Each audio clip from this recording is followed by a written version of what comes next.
Hii ni Sauti ya Ufunuo ikikutangazia kutoka nchi ya Tanzania. Kwa majina naitwa Mwinjilisti Eliudi Payovera. Karibu katika mwendelezo wa kujifunza unabii katika kitabu cha Ufunuo. Katikati ya dunia iliyojawa na machafuko ya kila aina, dunia iliyojawa na vita, dunia iliyojawa na njaa, matetemeko ya ardhi na kila aina ya majanga, kitabu cha Ufunuo kinatupa mwelekeo wa tulikotoka, tulipo na tunakokwenda.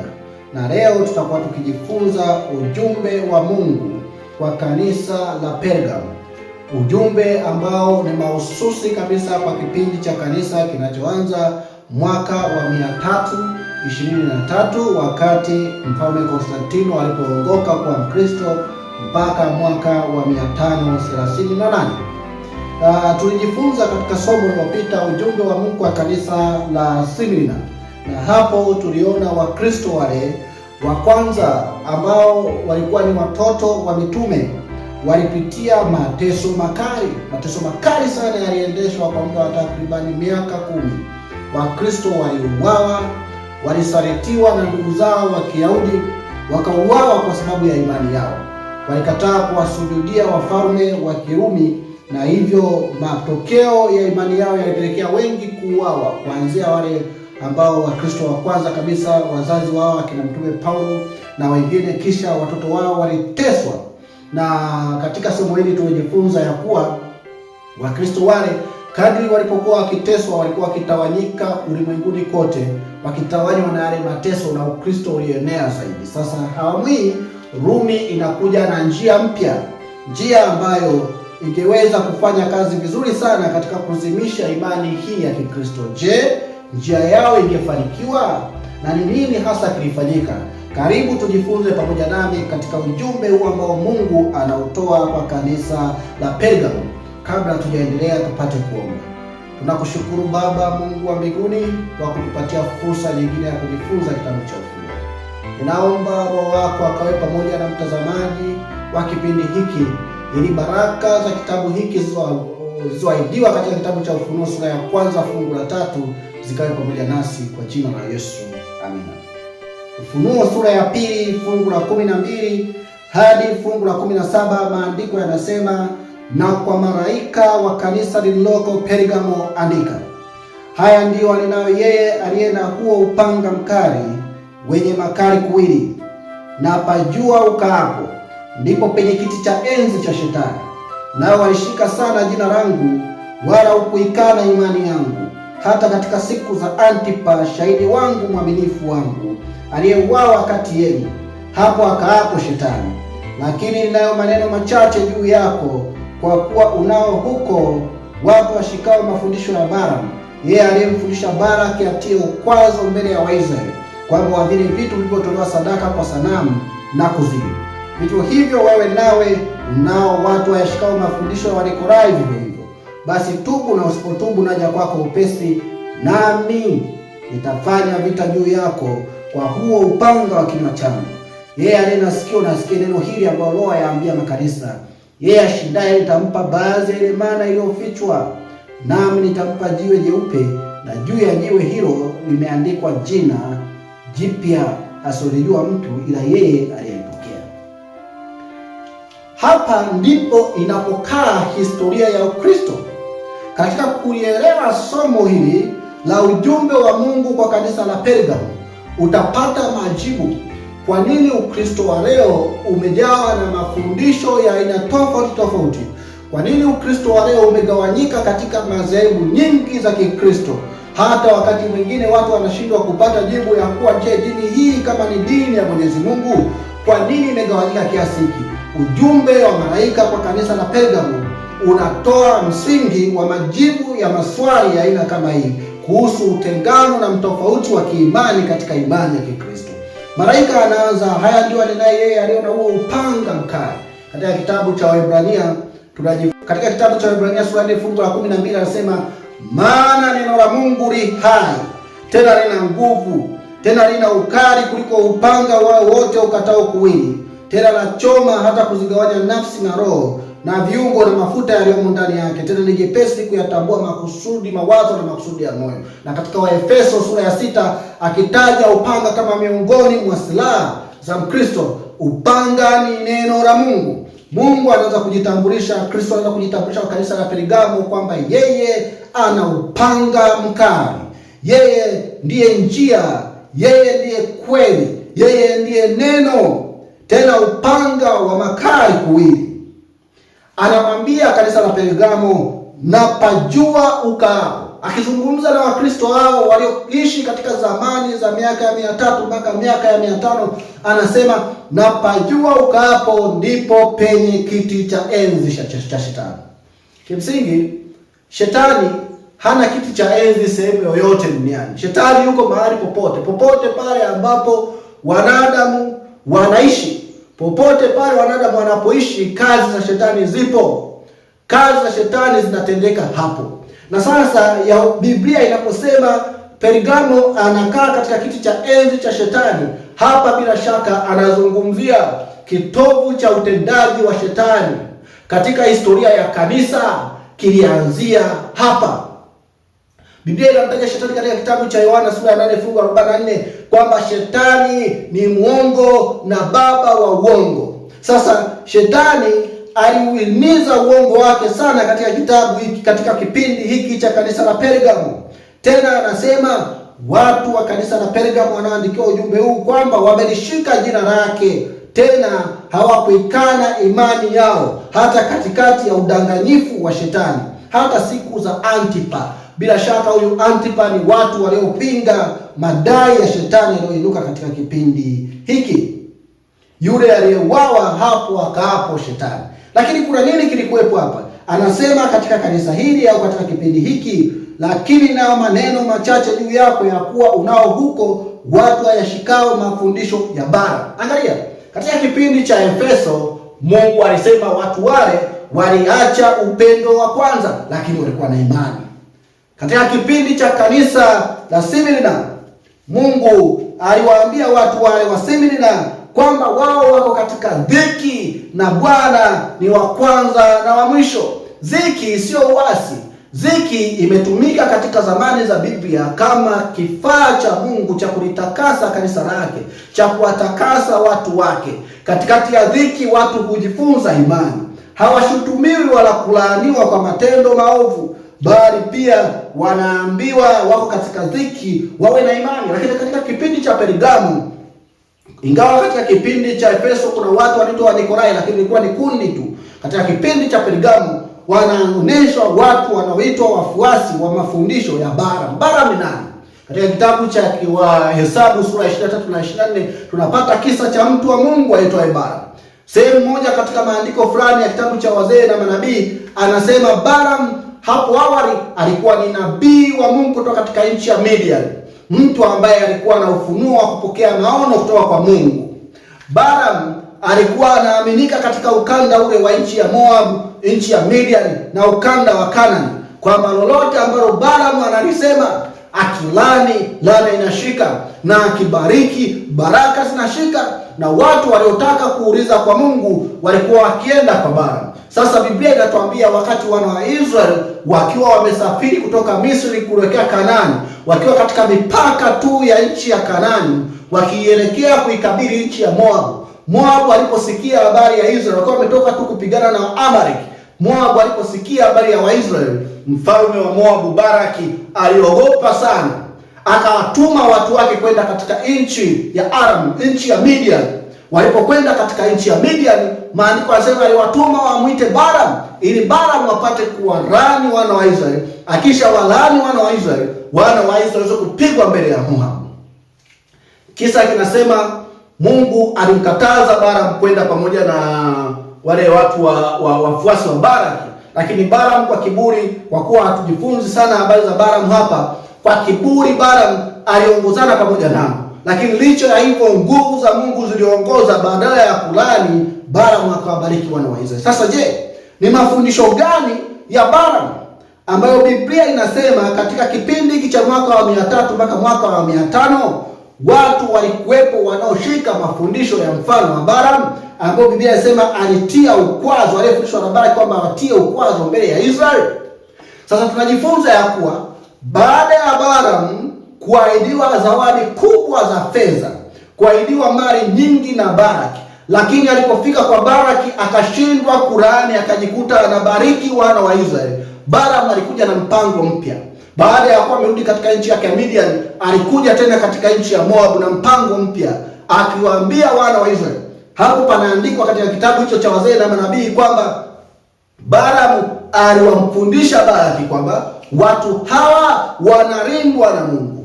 Maadamu wangali ni watii kwa sheria ya Mungu, hakuna nguvu zozote za uchawi wala hakuna nguvu zozote za kuzimu zinazoweza kuwashinda. Na hilo ni sahihi na ni halisi kabisa.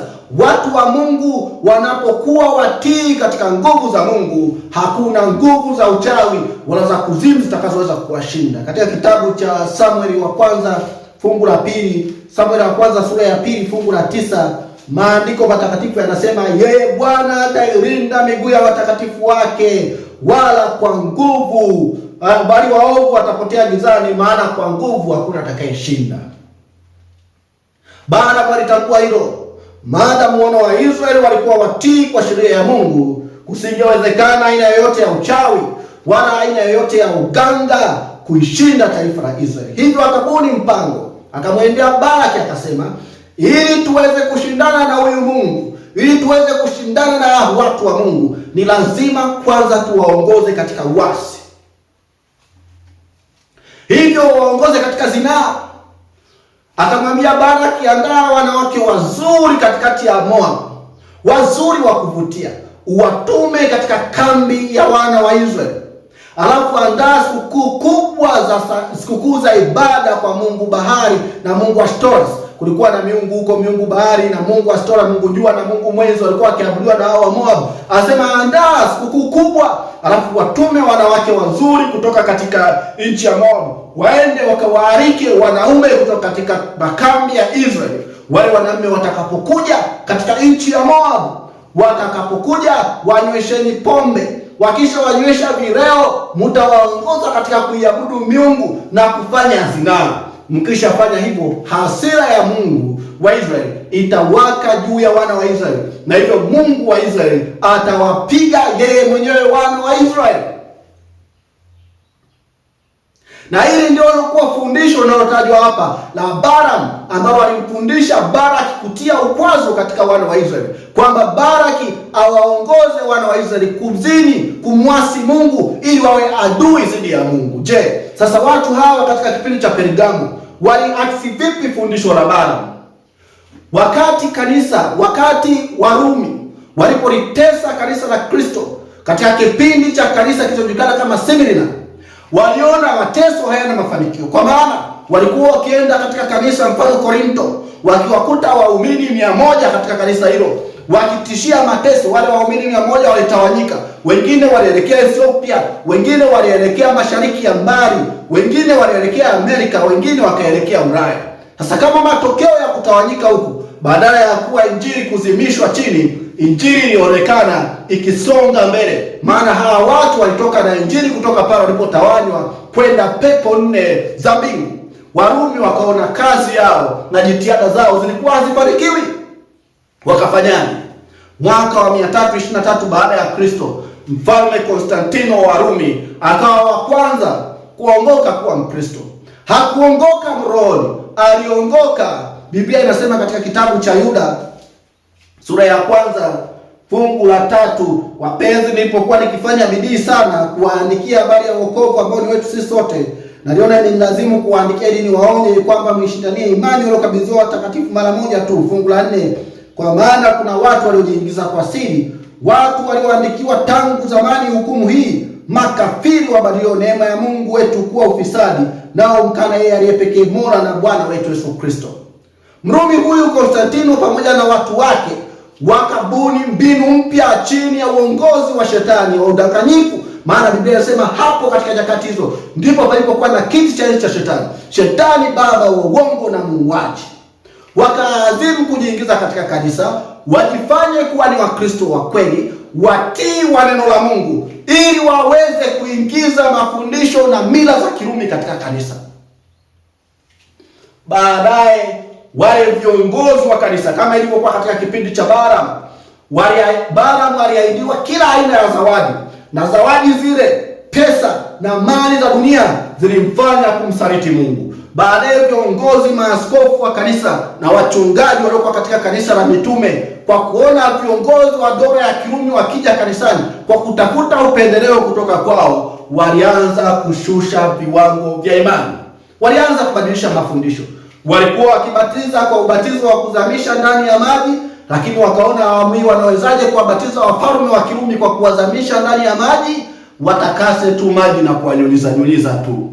Walikuwa hawaabudu sanamu, maana amri ya pili ya Biblia katika kitabu cha Kutoka sura ya 20, Kutoka sura ya 20 fungu la 4 nasema, usijifanyie sanamu ya kuchonga wala mfano wa kitu chochote kilicho juu mbinguni wala kilicho chini duniani wala kilicho majini chini ya dunia, usivisujudie wala kuvitumikia, kwa kuwa mimi Bwana Mungu wako ni Mungu mwenye wivu, na wapatiza wana Mungu wa baba zao katika kizazi cha 3 na cha 4 cha wanichukiao, nami na wale maelfu walipendao na kuzishika amri zangu. Lakini hawa watu, viongozi wa kanisa waliotafuta upendeleo kutoka katika viongozi wa dola ya Kirumi, waliamua kuiondoa amri hii katika miongoni mwa mafundisho ya kanisa, na hivyo wakaenda kuigawanya amri ya 10 ambayo kwa Biblia imeandikwa katika kitabu cha Kutoka 20 fungu la 17, usitamani nyumba ya jirani yako, usitamani mke wa jirani yako, wala mtumwa wake, wala mjakazi wake, wala ng'ombe wake, wala punda wake, wala chochote hicho nacho jirani yako. Wao wakasema usitamani nyumba ya jirani yako ni amri moja, au mali ya jirani yako ni amri moja, na usitamani mke wa jirani yako ni amri nyingine, ili kutimiza idadi ya amri 10. Waliondoa hii kwa sababu viongozi wa Kirumi walioongoka katika kanisa walikuwa ni watu wanaoabudu sanamu, na walikuwa wakiabudu sanamu za kale, miungu mitatu ya kale. Na hivyo walichokifanya, wakaondoa amri hii, wakabadilisha majina. Yule aliyekuwa akiitwa kama Mungu Nimrod, au Mungu kwa majina mengine wa huko, Mungu mume wa Misri wa Warumi, wakamuita kama, wakatengeneza sanamu yake kama ni sanamu ya Yusufu. Alafu nyingine ikawa sanamu ya Bikira Maria, lakini ilikuwa ni Mungu Semiramis wa huko wa wapagani. Lakini mengine ikawa ni kama sanamu ya Yesu, zikatengenezwa sanamu, mfumo wa ibada wa sanamu 3, na kisha zikatengenezwa sanamu 12 za wafalme zilizokuwa awali ni za wafalme wa Kirumi, na tamaduni za Kirumi zikapewa majina ya mitume 12 wa Yesu. Na hivyo ibada ikiwa inafanywa kwa njia ya uwakilishi, wakiabudu chini ya sanamu ambazo Mungu alikuwa amekataa. Na hivyo kwa njia hiyo sasa, viongozi wa kidini kama ilivyokuwa kwa nabii Balaam, wakatia ukwazo kwa watu wa Mungu waliobarikiwa na Mungu, ambao haikuwezekana kuwatengua katika imani yao kwa Mungu kwa njia ya mateso, ili watu wa Mungu wakorofishane na Mungu kwa njia ya kuabudu sanamu. Kama haikuishia hapo, Biblia inasema, ilitabiri katika kitabu cha Danieli sura ya 7 fungu la 25. Nabii Danieli alitabiri kile ambacho kilifanyika katika wakati huu. Danieli sura ya 7 fungu la 25, nabii anasema, na fungu la 25 anasema, naye atanena maneno kinyume chake aliye juu, naye atawadhoofisha watakatifu wake aliye juu, naye atazimu kubadili majira na sheria, nao watatiwa mkononi mwake kwa wakati na nyakati 2.5 wakati. Kama haikuishia hapo, hawa viongozi wa kidini katika baraza lao kuu la Laodikia walitangaza ya kuwa Sabato takatifu ya siku ya 7 ya juma, yaani Jumamosi, ilikuwa ni siku ya Kiyahudi. Na hivyo kama Ukristo unapaswa kusherehekea kufufuka kwa Yesu, na Wayahudi labda hawaamini kufufuka kwa Yesu. Na hivyo ili uweze kusherehekea ufufuo wa Bwana wa Yesu Kristo, lazima wabadili siku ya ibada kutoka Jumamosi kwenda Jumapili, siku ya Bwana au Dominika, siku ya kufufuka kwa Bwana wetu Yesu Kristo.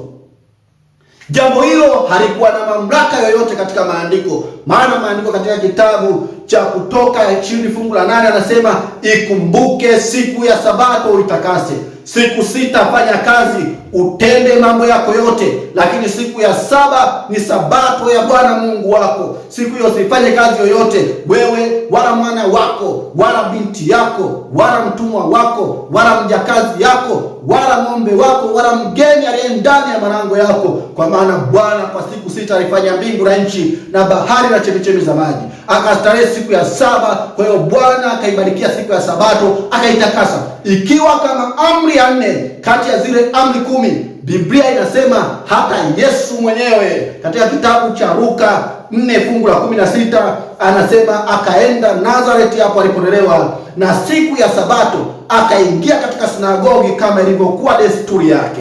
Alikuwa na desturi ya kwenda kuabudu siku ya sabato.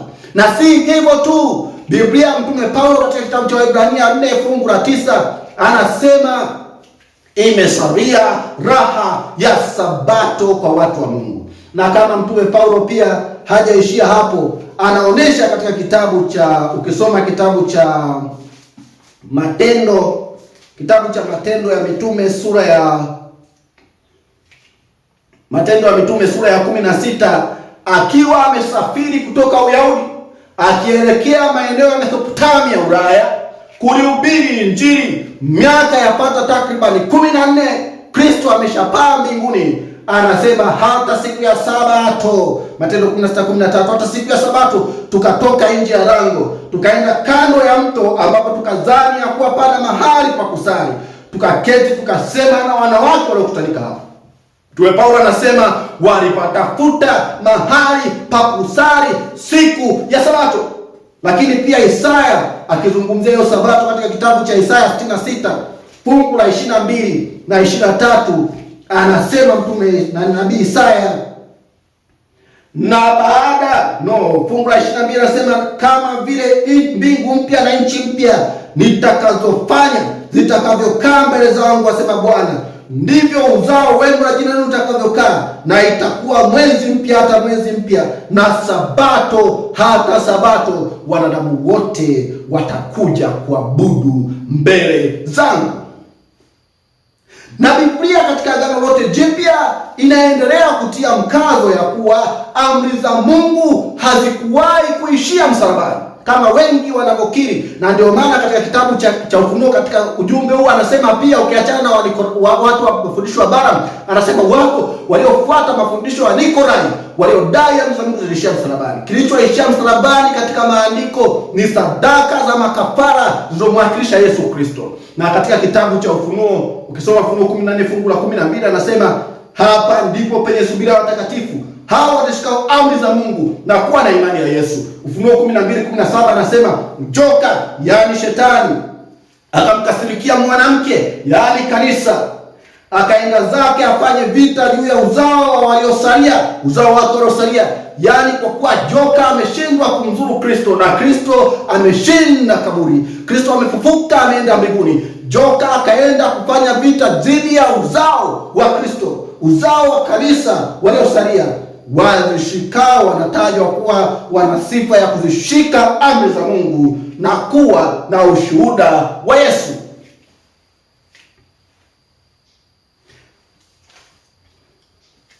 Kwa hiyo katika baraza la Laodikia lililokaa, hawa wakaamua kuadhimisha, kubadili utukufu kutoka siku ya sabato kwenda siku ya Jumapili. Hakuna idhini yoyote katika maandiko inayoidhinisha siku ya Jumapili kama siku ya ibada, kama siku takatifu ya kupumzika kwa Mungu. Wale wote wanaoikanyaga sabato takatifu ya siku ya 7, yaani Jumamosi, na kuabudu katika siku ya Jumapili, watambue ya kuwa wanakanyaga sheria na amri takatifu ya Mungu kwa kufuata maagizo na mapenzi ya wanadamu. Pengine mtu aweza kuniuliza, je, wengi wanaweza kukosea? Ndiyo, katika kipindi cha Nuhu kulikuwa na mabilioni ya watu, lakini ni familia moja tu ya mzee Nuhu iliyoingia katika safina. Katika miji ya Sodoma na Gomora kulikuwa na maelfu ya watu, lakini Lutu tu na watoto wake 2 ndio walioweza kuokoka katika moto katika miji ya Sodoma na Gomora. Ndio watu wengi wanaweza kukosea, lakini neno la Mungu haliwezi kukosea. Neno la Mungu linasema ikumbuke siku ya Sabato uitakase. Hawa watu walibadili katika kipindi hiki cha kanisa la Pergamo, katika kati ya mwaka 320 mpaka mwaka wa 538 walibadili Sabato ya Mungu kwa mapenzi yao wenyewe, ili viongozi waweze kukubaliana na tamaduni za Kirumi, watengeneze zoni ya usawa katikati, ili Warumi waweze kuwa Wakristo bila masharti yoyote na Wakristo waweze kuwa Warumi bila masharti yoyote, kuwe na usawa. Na hapo ndipo lilipozaliwa jina Roman Catholic, kwa maana tunafahamu ya kuwa kanisa la Mungu lilikuwa likiita kanisa la Kikristo kanisa la mitume.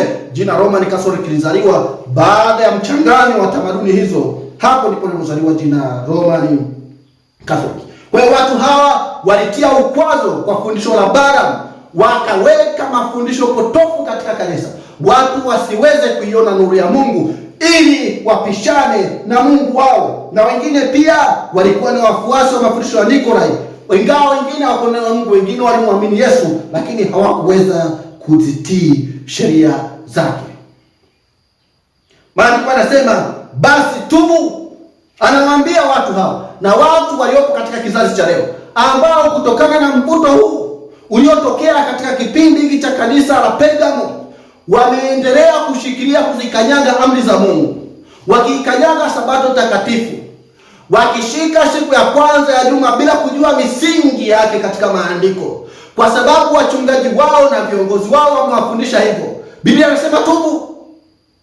Maana maandiko katika kitabu cha Yeremia sura ya 50 fungu la katika kitabu cha Yeremia 50, Yeremia sura ya 50 fungu la 9, fungu la 6 anasema watu wangu, Mungu analalamika, anasema watu wangu wamekuwa kondoo waliopotea, wachungaji wao wamewapoteza, wamewapotosha milimani, wamekwenda toka mlima hata kilima, wamesahau mahali pao pa kupumzika. Na ndio maana amri yenyewe inasema ikumbuke siku ya Sabato itakase. Watu wangu wamesahau mahali pao pa kupumzika. Wanamwamini Yesu, lakini wanazikanyaga sheria za Mungu. Na Biblia inasema, Yesu anasema katika kitabu cha Yohana, mkinipenda mtazishika amri zangu. Na huku ndiko kumpenda Mungu katika Yohana wa kwanza sura ya 5, waraka wa kwanza wa Yohana sura ya 5, huku kumpenda ambapo watu wa Yesu anasema mkinipenda mtashika amri zangu. Anasema kwa maana, fungu la 3, kwa maana huku ndiko kumpenda Mungu, kwamba tuzishike amri zake, wala amri zake si nzito. Amri za Mungu zinajulikana, ziko 10. Ya kwanza zinapatikana katika kitabu cha Kutoka 20 fungu la kwanza na 17. Ya kwanza inasema usiwe na miungu mingine ila mimi. Ya pili inasema usijifanyie sanamu ya kuchonga, wala mfano wa kitu chochote kilicho juu mbinguni, wala kilicho majini chini ya dunia. Usimsujudie wala kuvitumikia, kwa kuwa mimi ni Bwana Mungu wako, ni Mungu mwenye wivu, na wapoteza wana maovu zao tatu na cha nne cha wanichukiao, nami na warehemu maelfu elfu wanipendao na kushika amri zangu. Amri ya 3 inasema usilitaje bure jina la Bwana Mungu wako, maana Bwana hata mhesabia kuwa hana hatia mtu anataja jina lake bure. Amri ya 4 inasema ikumbuke siku ya Sabato uitakase. Siku 6 fanya kazi, utende mambo yako yote, lakini siku ya 7 ni Sabato ya Bwana Mungu wako. Amri ya 5 inasema waheshimu baba yako na mama yako, siku zako zipate kuwa nyingi katika nchi upewa na Bwana Mungu wako. Amri ya 6 inasema usiue. Amri ya 7 usizini. Amri ya 8 usiibe. Amri ya 9 usimshuhudie jirani yako uongo, na amri ya 10 inasema usitamani mali ya jirani yako, usitamani mke wa jirani yako, usitamani chochote alicho nacho jirani yako. Na hizi ni amri 10, na ukumbuke kuwa mpango wa wokovu wa wanadamu unahusisha kurejesha wanadamu waliokuwa ni watii kwa Mungu. Mwanadamu aliyemwasi Mungu kwa kula tunda la mti wa ujuzi wa maneno mabaya, leo kupitia Kristo anaagizwa akatubu, amrudie Kristo, azifue nguo zake, arudi katika maagizo ya Kristo, ili Kristo aweze kumuokoa. Kwa hiyo ujumbe kwa kanisa la Pergamo, baada ya kuwa watu wamepotoshwa na mafundisho ya Balaam na viongozi waliotaka upendeleo kwa serikali na kuharibu mfumo mzima wa kidini, kwa njia ya kukubaliana na uovu na tamaduni za kidunia, anawaambia basi tubu, na usipotubu naja kwako upesi, nami nitafanya vita juu yako kwa upanga wa kinywa changu. Yawezekana hukujua neno hili. Yawezekana uliendelea kuabudu ukiamini ya kuwa unamwabudu Mungu kwa kuwa unamwamini Yesu Kristo. Lakini leo Bwana anasema tubu. Acha kuikanyaga sheria takatifu ya Mungu. Acha kukanyaga amri yake takatifu inayokutaka kuikumbuka siku ya Sabato na kuitakasa. Anasema usipotubu, anakuja na upanga, anakuja kwako, naye atafanya vita juu yako.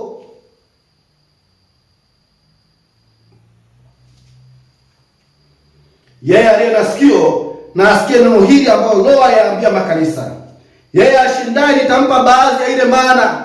Anashinda katika nini? Yeye atakayeweza kutubu maovu hayo, yeye atakayeweza kuacha kufuata watu wanasema nini na kusimama katika neno la Mungu. Mungu atamfunulia katika baadhi ya ile neno, baadhi ya ile mana iliyofichwa atamfunulia.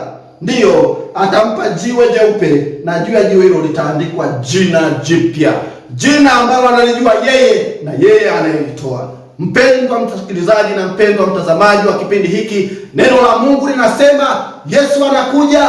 Tubu. Unamtubu, muamini Yesu, uiamini Injili, utembee katika neno lake.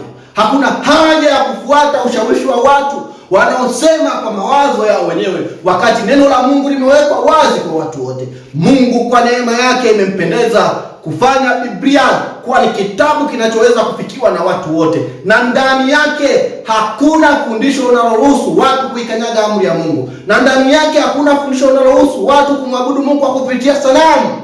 Ikiwa uko katika hayo na ulizani kuwa njia hiyo ni sahihi, Biblia inasema utubu, uiamini Injili, utubu, umwamini Bwana Yesu Kristo. Yeye ashindaye, Bwana atampa jina jipya.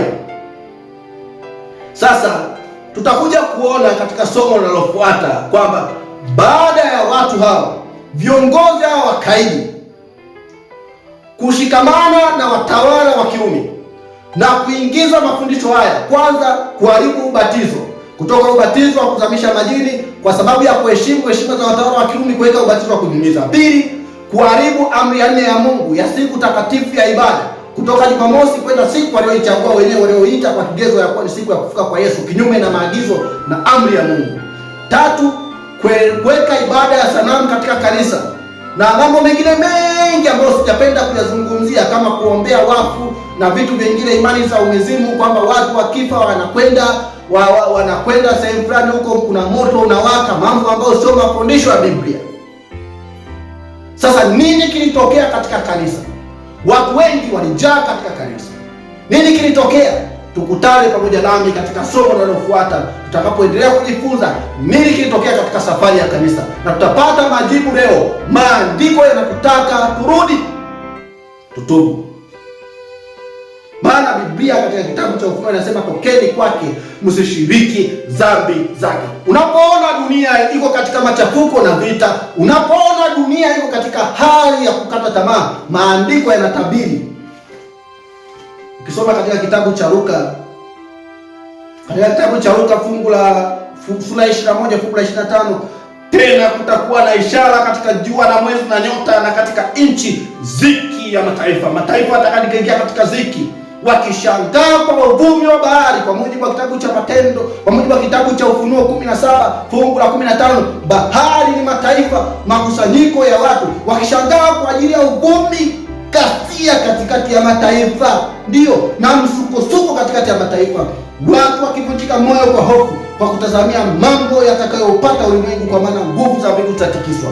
Unapoona dunia iko katika hali ya hofu, katika hali ya mshangao, katika hali ya msukosuko, Biblia inasema baada ya fungu hilo kutikiswa kwa nguvu za mbinguni, fungu la 27 la Luka 21 anasema hapo ndipo mtakapomwona Mwana wa Adamu akija katika mawingu pamoja na nguvu na utukufu mwingi. Maandiko yanatuambia unapoona hali ya msukosuko, unapoona hali ya hofu inatanda katika ulimwengu, Yesu sauti yake inasema, wanangu, ninakuja, naja upesi, ni mimi. Lakini kabla hajaja anasema, tubuni, mrejee Injili, mrejee neno lake, mzitii amri zake. Maana ikiwa umemwamini Yesu lakini unazikanyaga amri zake, hauna tofauti na mpagani, mtu wa mataifa asiyemjua Mungu. Bwana akubariki sana. Bwana akujalie Roho wake atakaye kuongoza kuitafuta njia ya kweli, kuirejea amri ya Mungu, kurejea imani yako katika Kristo, imani kamilifu isiyo na mapungufu. Bwana akubariki. Mungu awe pamoja nawe kwa jina la Yesu Kristo.